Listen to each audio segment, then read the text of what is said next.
안녕하세요. 연애 기간만 6년. 어떻게 보면 제 젊은 청춘을 전부 함께한 남자친구와 최근 본격적으로 결혼 이야기가 오가게 되었습니다. 6년 연애하는 동안 결혼 이야기가 없다가 이제서야 나온 이유는 남자친구가 끝내 공무원 시험에 합격했기 때문이에요. 남자친구가 연애 시작할 때부터 공무원 준비를 하던 건 아니었습니다. 연애 시작했을 때 남자친구는 중소기업 다니고 있는 회사원이었어요. 저는 학교를 졸업하고 막 취직 준비를 시작한 시기였고요.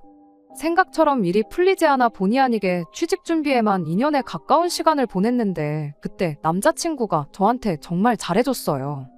당시 제가 자격증 공부며 이래저래 시간이 많이 부족했다 보니 아르바이트로 벌어봐야 고작 생활비 정도였거든요.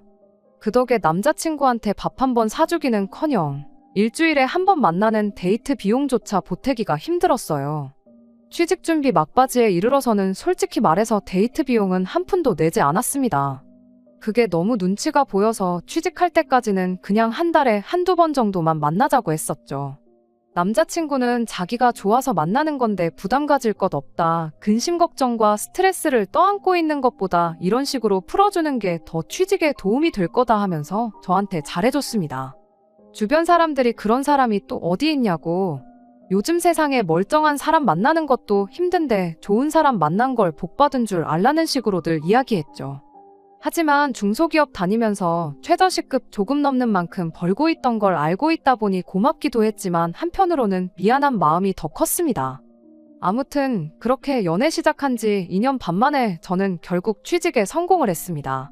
이름만 들어도 다들 알만한 그런 대기업까지는 아니었지만 남자친구가 다니는 회사와 비교하면 대우가 훨씬 좋은 곳이었습니다. 제가 취직에 성공했을 때 연봉이 이미 직장생활 3년 차인 남자친구가 받던 연봉보다 1,500만 원이 더 높았거든요. 첫 월급 타면 부모님 선물도 선물이지만 그간 저를 위해 물심양면 노력해준 남자친구한테 먼저 좋은 선물이라도 하나 해줘야겠다고 생각했어요. 남자친구도 좋은 회사 취직된 거 축하한다며 같이 기뻐해줬는데 문제는 그 이후로 남자친구가 조금씩 변하기 시작한 데 있었습니다. 자격지심 비슷한 게 생겼거든요. 그동안 남자친구 도움을 받아왔던 것도 있고 취직 전까지 데이트하는 동안 데이트 비용 몇 번 낸 적도 없었으니까 한동안은 남자친구 데이트 비용 걱정 없이 제가 전부 낼 생각이었습니다. 그런데 오히려 남자친구가 데이트 비용을 평소보다 더 내기 시작했어요. 그나마도 취직 전에는 데이트 끝나고 나서 커피 한 잔 정도는 제가 사곤 했었는데 그때보다 몇십 배는 여유로운 지금에 와서는 제 돈으로 커피 한 잔도 못 사게 하더라고요. 이유가 뭔가 했더니 제가 좋은 회사 취직했으니 이렇게라도 하지 않으면 제가 떠날 것 같아서 그런다는 말도 안 되는 소리를 해왔습니다. 다른 것보다 어이가 없었어요. 생각지도 않은 속 터지는 소리를 하고 있었으니까요. 연애만 하고 말 거면 제 돈 한 푼 안 쓰고 자기 돈으로 다 해주겠다는데 더할 나위 없이 좋은 소리처럼 들리겠지만 남자친구한테 받은 게 많았으니 제가 좋은 회사 취직했다고 해서 당장 헤어질 계획부터 세운 적 없었거든요. 오히려 그간 받아온 거 이젠 내가 여유가 생긴 만큼 더 해줄 차례다 생각했죠. 그때 당시에는 결혼까지 생각한 적 없지만 혹시나 나중에 결혼을 할 수도 있는 거고 사람 일은 모르는 거잖아요. 그렇게 생각해보면 당장 좋은 선물 받고 내 돈 한 푼 안 쓰는 것보다 남자친구가 단돈 1,000원이라도 수중에 더 가지고 있는 게 맞다고 생각했기도 하고요.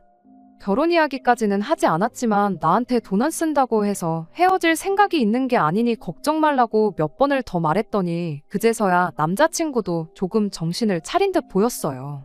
그러던 중 남자친구가 난데없이 직장을 그만두었다는 사실을 말해왔습니다. 갑자기 멀쩡히 잘 다니던 회사는 왜 그만뒀느냐 물었더니 평생을 다녀봐야 저와 벌이 차이가 절대 줄어들지 않을 만큼 미래가 없는 회사라 그만뒀다는 소리를 하더라고요.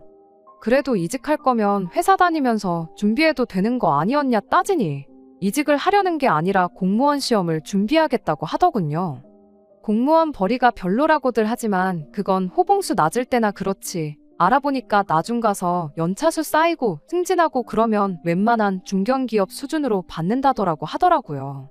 거기에 수당에 공무원 복지, 잘릴 일 없이 안정적인 데다가 연금까지 생각하면 제가 다니는 직장 못지 않을 거라며 자기 결정을 존중해줬으면 좋겠다고 하대요.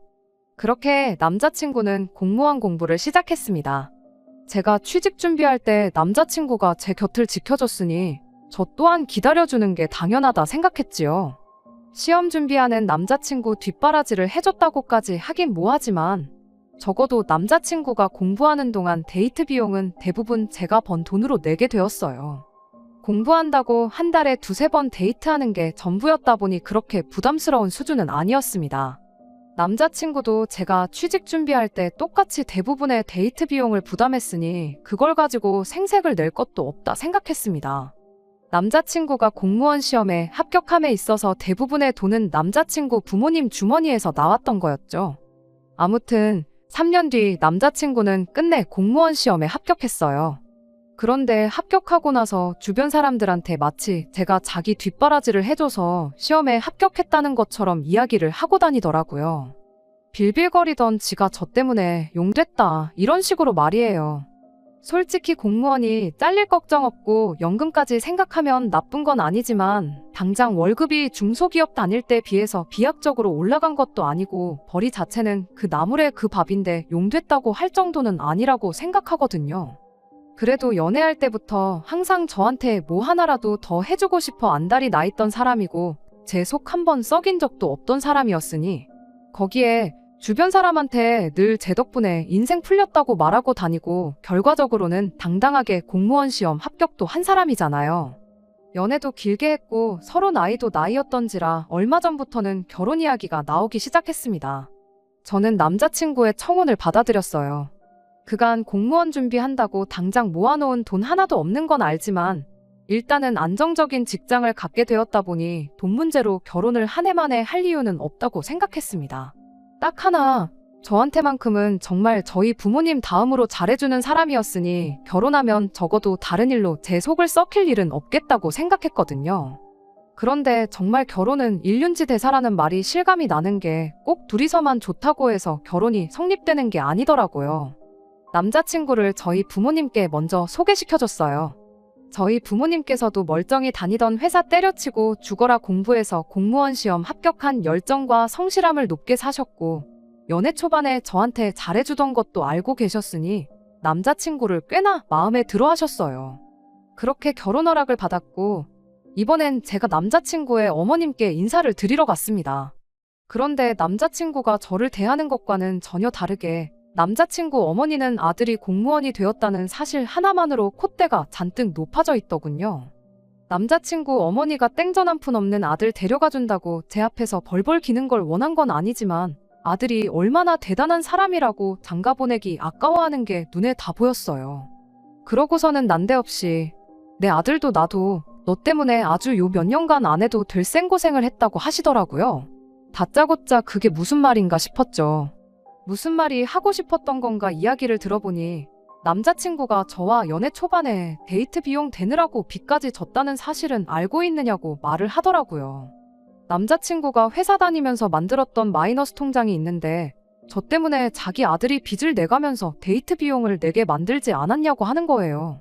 데이트 비용을 남자친구가 대부분 냈던 건 사실이지만 많아야 일주일에 한 번 보던 게 전부였는데 얼마 되도 않는 월급 받는 건 알고 있었지만 데이트할 때마다 50만 원씩 쓰고 그런 적은 한 번도 없었는데 뭔 소리를 하는 건가 싶었죠.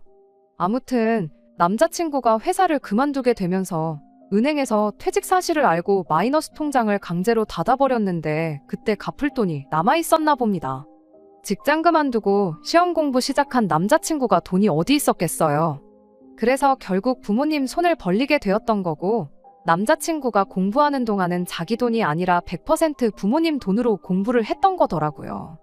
어머님 말은 저 때문에 남자친구가 빚까지 생기고 당신들은 난데없이 자식 시험 공부 뒷바라지를 해줘야 했다면서 학원 보내고 공부시키는데 든 비용이 몇 천만 원은 된다고 그게 따지고 보면 전부 저 때문에 그 고생을 했다고 말하고 싶었던 거죠.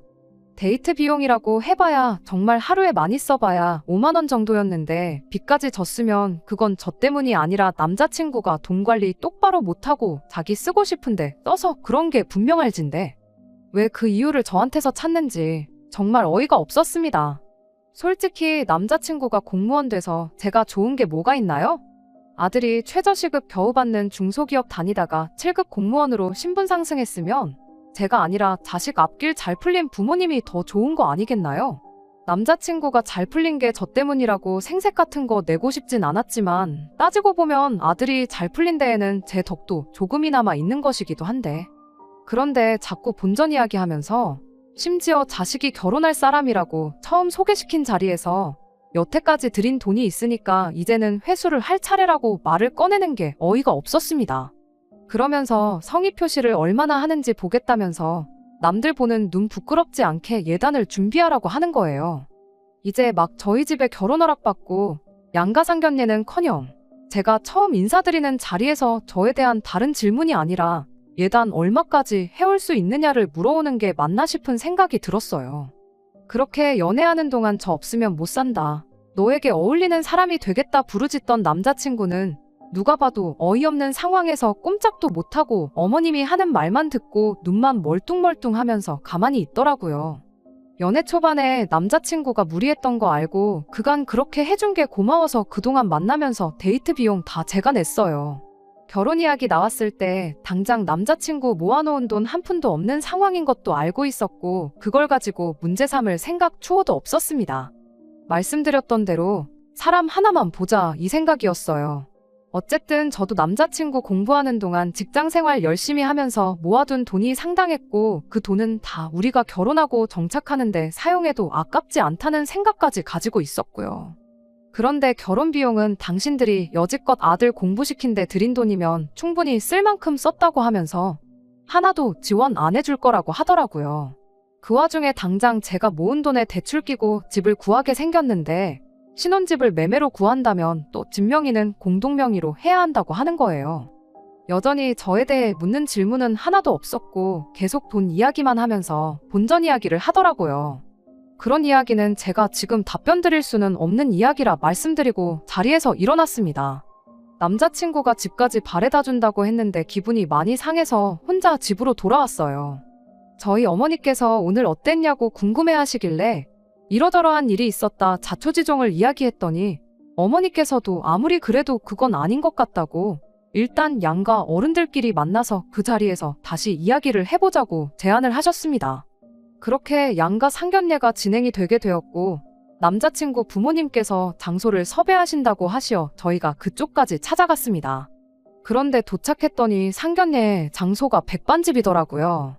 으리으리한 한옥 스타일의 고급 한정식집을 기대한 건 아니지만 백반집은 좀 경우에 어긋나는 것 같았어요.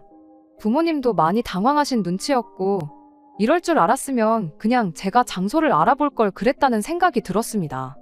그런데 남자친구 부모님이 분위기 파악도 못하고 아들 나랏일하게 만든다고 등골이 빠질 뻔했는데 예단도 안 해온다고 하고 우리도 돈을 아껴야 하지 않겠냐고 대놓고 무안을 주시더라고요. 어머님 말씀에 꼼짝도 못하던 남자친구도 방금 발언은 지나치다고 생각했는지 그래도 여기가 동네에서 소문난 제육볶음 맛집이라고 설명을 해주는데 그 말이 더 기분이 나빴습니다. 그래서 제가 이 결혼은 다시 생각해봐야겠다고 하고 저희 부모님 모시고 자리에서 일어났어요. 그런데 남자친구 어머니가 한다는 말이 공무원 사위 보기 싫으시냐고 하면서 아들이 합격하고 나니까 아주 동네방네서 선자리가 들어온다고 아들이 저랑 꼭 결혼하고 싶다고 해서 져주는 척 나와준 건데 아주 며느리 될 사람도 그렇고 사돈들도 그렇고 경우가 없는 거 아니냐 하는 거예요. 평소에 심약해서 파리 한 마리도 제대로 못 잡으시는 저희 어머니가 자리에 있던 쌈야채를 남자친구 어머니 얼굴에 뿌리면서 경우가 없는 게 누구냐고 아주 아들 가지고 장사할 생각에 정신이 나가도 너무 나간 거 아니냐고 주제 파악 좀 하라고 쏘아붙이시더라고요. 똥이 더러운 거 알고 피하는 거잖아요. 괜히 거기서 더 크게 싸워봤자 똑같은 사람 되는 것 같아서 어머니 뜯어말려서 백반집 밖으로 뛰쳐나왔습니다.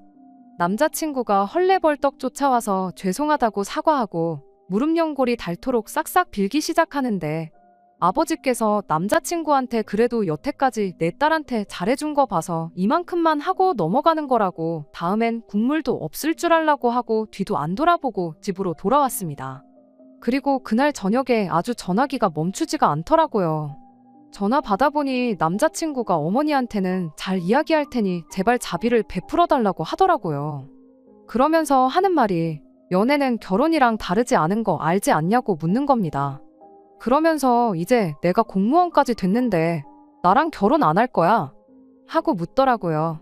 그런데 그 말이 사과를 하는 게 아니라 너 내가 공무원인데 이제 와서 나 놓칠 거야? 하는 말로 들리더라고요.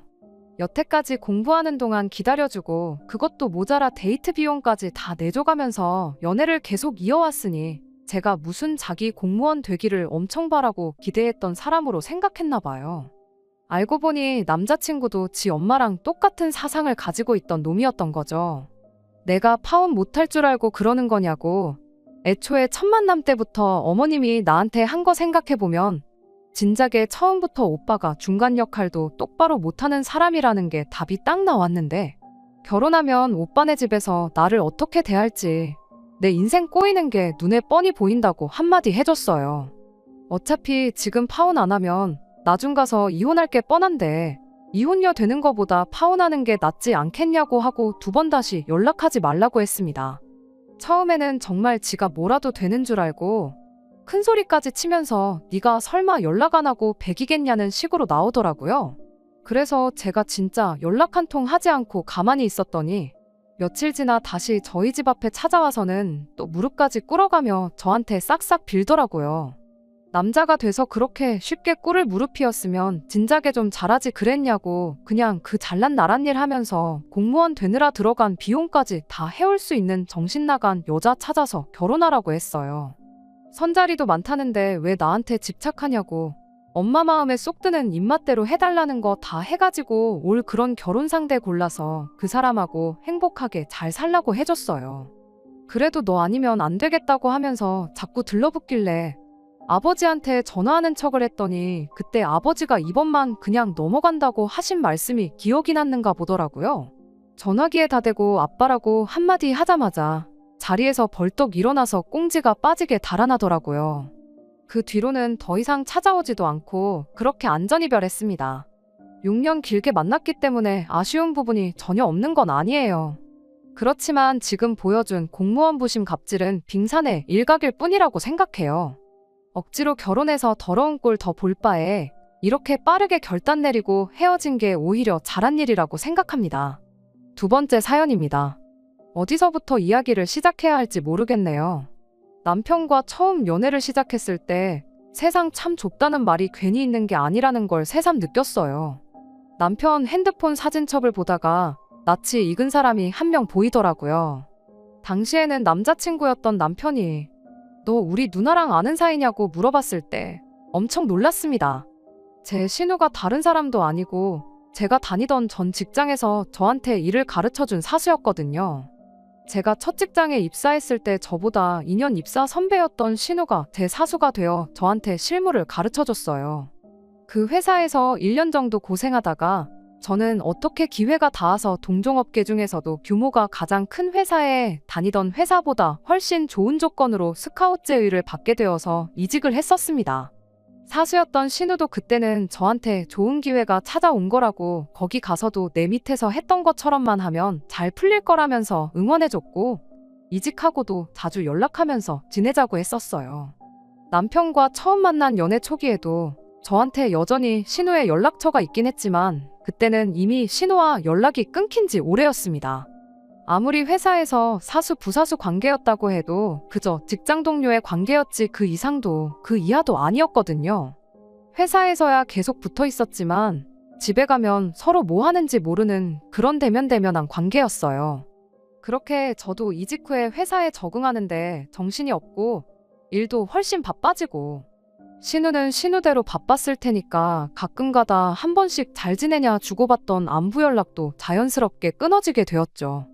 그런데 이렇게 남자친구의 누나로 다시 만나게 되었으니 새삼 세상이 참 좁다는 말이 와닿더라고요. 남편도 어떻게 이럴 수가 있냐며 그 당시에 정말 신기해했어요. 그 사실을 알게 된 그 주 주말에 곧바로 신우랑 해서 셋이 만나는 자리를 만들게 되었습니다. 벌써 몇 년이나 지나서 다시 만나게 된 인연이다 보니 오랜만에 만나서 반갑다기보다는 어색한 기분이 더 컸어요. 그렇다 보니 신우와 재회한 첫 만남 이후로는 그렇게 셋이서 자주 만날 일은 없었습니다.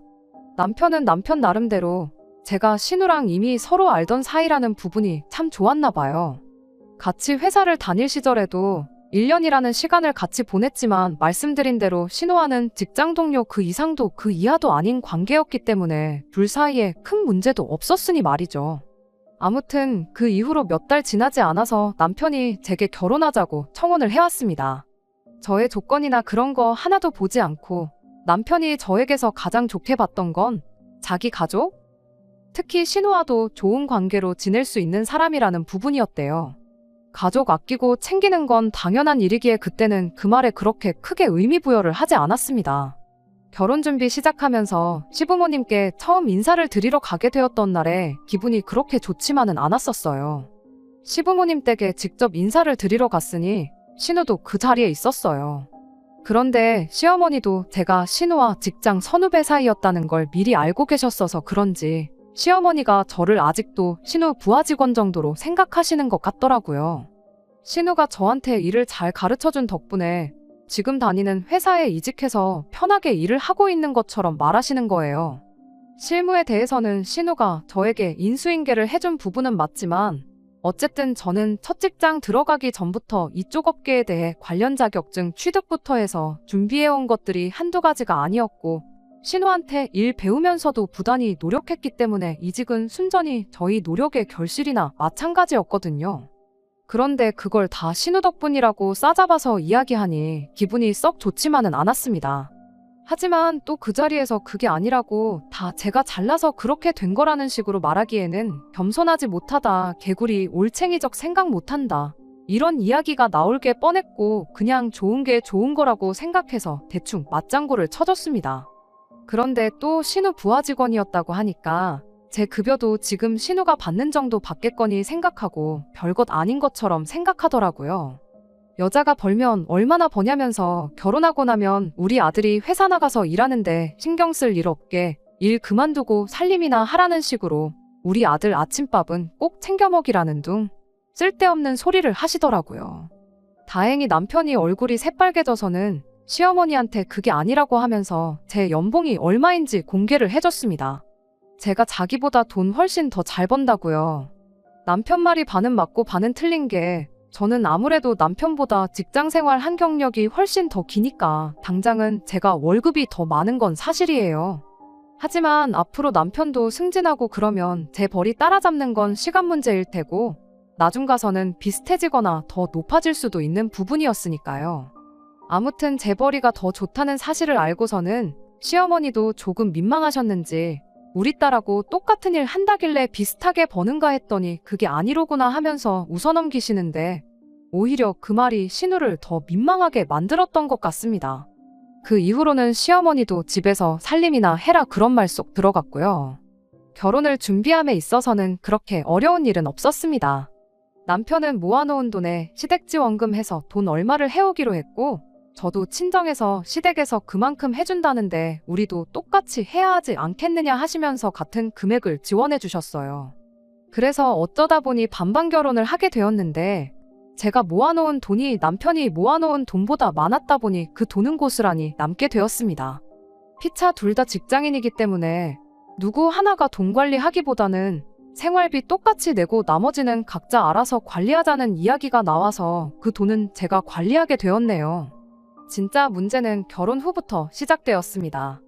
결혼 전에 실언에다가 그냥 지나쳐가듯 나온 거라 생각했던 시어머니의 말이 사실은 진심이었던 거예요. 신혼 때부터 그러신 건 아닌데 언젠가부터 저한테 네가 아무리 돈을 잘 벌고 그래도 결국 애 태어나고 하면 우리 아들이 먹여 살린다. 아들 말 들어보니 음식 하나 제대로 할 줄 아는 것도 없는 것 같은데 지금부터 회사로 출근하지 말고 시부모님 집으로 출근해서 살림하는 것부터 배워라 하시더군요. 돈 그만큼 벌었으면 충분히 번 거 아니냐. 며느리 된 도리로 시부모한테 손주를 안겨줘야 당신들 노후에 손주 돌보며 커가는 모습 보는 재미도 있지 않겠느냐 하면서요. 저는 아이가 태어나게 되더라도 일 그만둘 생각 없고 살림만 하는 전업주부가 되고 싶은 마음도 없거든요. 살림이야 저 돈 잘 벌고 남편 돈 잘 버는데 필요할 때마다 사람 써서 하면 되는 거 아니겠냐 했어요. 손주 크는 재미로 사시겠다길래 아이 태어나면 봐주실 거냐 물으니 그 말에는 대답도 못 하시더라고요. 비슷한 대화 주거니 받거니 하다가 결국 시어머니랑 한바탕 했네요. 사사건건 말대꾸하면서 대들은 거 저도 잘한 거 하나 없는 거 알지만 그렇다고 제 인생과 미래를 이렇게 해라 저렇게 해라 시모 입맛에 맞출 수도 없었으니 아무리 제가 며느리라지만 어쩔 수 없는 상황이었습니다. 남편이 중간 역할을 어느 정도 해주긴 했지만 아무래도 시어머니와 저 두 사람 사이의 문제다 보니 어느 한쪽 편을 제대로 들지 못해 잘 해결되지는 못했어요. 그래서 시댁과는 거리를 두고 지내게 되었습니다. 돈 관리 따로 한다고 하더라도 명절 때나 어버이날 같이 당연히 챙겨야 하는 날에는 저도 아끼지 않고 용돈은 보내드렸습니다. 다만 시댁의 왕래는 하지 않았어요. 좋은 일 하고 싫은 소리 듣고 싶지도 않았고 남편도 중간에서 난감해 보이니 남편만 시댁으로 가고 저는 친정으로 가고 그런 식으로 하고 있었습니다. 솔직히 중간에서 고생하는 남편한테는 미안한 말이지만 왕래 없이 지내는 그때가 오히려 저한테는 속이 편했습니다. 그렇게 반년 정도가 지나 얼마 전에 시어머니한테서 연락이 왔습니다. 긴히 나눌 이야기가 있다고 하시면서 좀 보자고 하시는데 그동안 연락은커녕 제 안부조차 묻지 않으시던 분이 난데없이 긴히 나눌 이야기라니 안 좋은 촉이 들기는 했습니다. 그래서 남편한테 혹시 시어머니가 또 일 그만두고 아이 가져라 뭐 그런 식의 이야기를 꺼내시려고 부르시는 거라면 그 자리에는 나가지 않겠다고 이야기했는데 남편은 그런 거 아니라고 한번 가보자고 하더라고요. 그걸 보니 남편은 뭔가 알고 있는 눈치였어요. 그런데 아무리 물어봐도 어머니가 직접 말씀하신다는데 내가 미리 알려줄 수는 없지 않느냐 하면서 저한테 미리 알려주지 않더라고요. 그렇게 숨기는 걸 보니 시어머니가 혹시 저한테 마음을 다시 여시려고 하는 건가 하는 기대도 살짝 들었습니다. 그런 기대를 한 제가 바보였지요. 시댁에 도착하니 공기가 무거운 게 제가 기대한 것과는 전혀 반대의 상황이 찾아올 것 같다는 느낌이 딱 들었습니다. 가장 먼저 들은 소식은 신우가 이번에 결혼을 하게 되었다는 이야기였어요. 설마 제가 시댁과 연 끊고 지낸다고 신우 결혼식에도 가지 않을까 해서 결혼식은 참석하라고 말씀하실 줄 알았는데 그게 아니더군요. 신우가 다 늦어서 가는 결혼이다 보니 남자 쪽에서 요구하는 게 많다는 말을 꺼내면서 아무래도 우리가 신우 신혼집을 해줘야겠다고 하시는 거예요. 그 말을 왜 굳이 저를 불러서 하시는지 안 좋은 촉이 자꾸 들더라고요. 대뜸 저한테 뒤로 꽁쳐놓은 돈이 얼마 정도 있다는 걸 알고 있다 듣자 하니 결혼할 당시부터 가지고 있던 돈이라는데 그 돈을 말 한마디 없이 혼자 챙겼다지 하면서 신우 집 해줄 돈이 모자라니 그 돈을 좋은 말로 할 때 내놓으라고 하는 겁니다.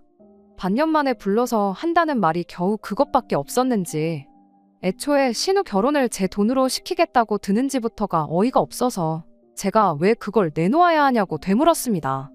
한다는 말이 결혼 전에 제가 가지고 있던 돈이 많이 남아있던 걸 미리 말해줬으면 남편한테 줬던 결혼지원금을 주지 않고 그 돈으로 신우 시집을 보냈으면 됐을 거 아니냐면서 저보고 욕심이 험하다고 어떻게 아무 말도 없이 그 큰 돈을 혼자 챙기려고 했냐고 하는 겁니다.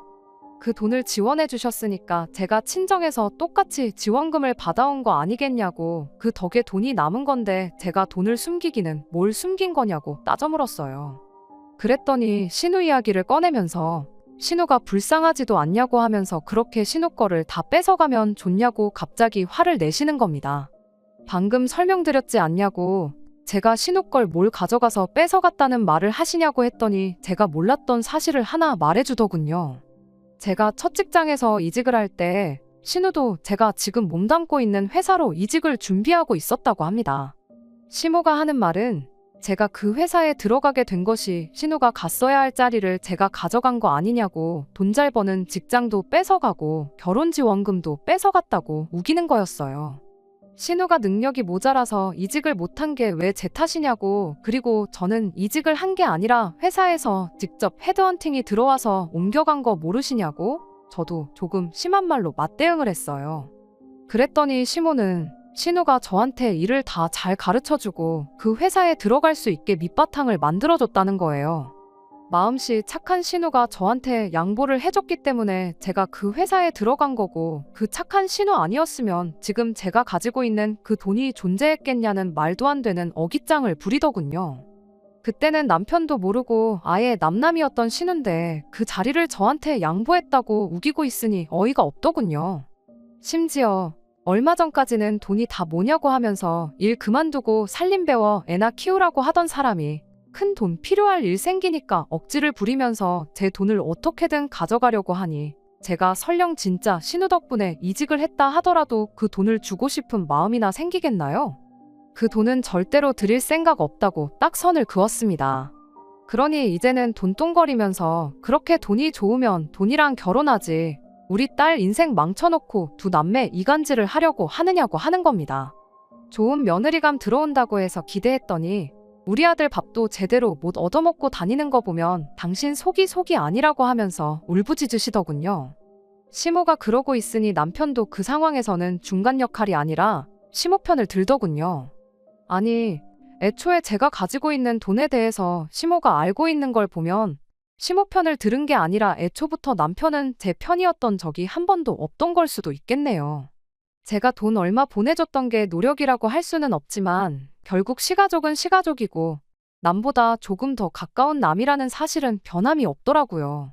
남편도 중요한 순간에는 자기 가족 챙기는 남이나 다름없는 사람이었고요.